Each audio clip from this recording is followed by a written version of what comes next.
Good afternoon, welcome to 99 TV. నేను లక్ష్మి. ఇక బులెటిన్లో డీటెయిల్స్ చూద్దాం. కూటమి ప్రభుత్వంపై వైసీపీ నేత తెన్నేటి కిషోర్ ఆగ్రహం వ్యక్తం చేశారు. వెనుకబడిన మహిళలు ఒక చోటు నుండి మరొక చోటుకి ఆర్టీసీ బస్సుల్లో ఉచిత ప్రయాణం చేస్తే వాళ్లు ఆర్థికంగా అభివృద్ధి చెందినట్లు అవుతుందా అని ప్రశ్నించారు. ఇది తామెక్కడా వినలేదు అన్నారు. దేశంలో లేని వింత మాటలన్నీ చంద్రబాబు నుండే వస్తాయని ఎద్దేవా చేశారు.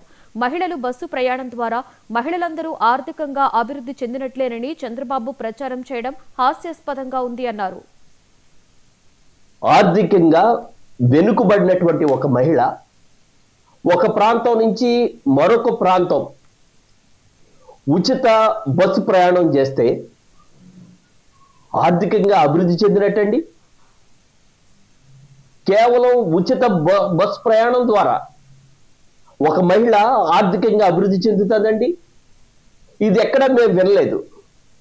ఇది ఎక్కడ మేము ఏ దేశంలో కూడా ఈ విషయాన్ని మేము వినలేనటువంటి పరిస్థితులు ఉన్నాయి. చంద్రబాబు నాయుడు గారు, మిమ్మల్ని ఒకటే విషయం అడుగుతా ఉన్నా. మా ప్రభుత్వం జగన్మోహన్ రెడ్డి గారు ముఖ్యమంత్రి ఉండగా మహిళలకు అనేకమైనటువంటి రూపాల్లో ఆర్థికంగా భరోసా కల్పించాం. మహిళలకు ఆసరాతో ప్రతి సంవత్సరం 18,500 రూపాయలు జగన్మోహన్ రెడ్డి గారి ప్రభుత్వంలో ఇవ్వడం జరిగింది. అదేవిధంగా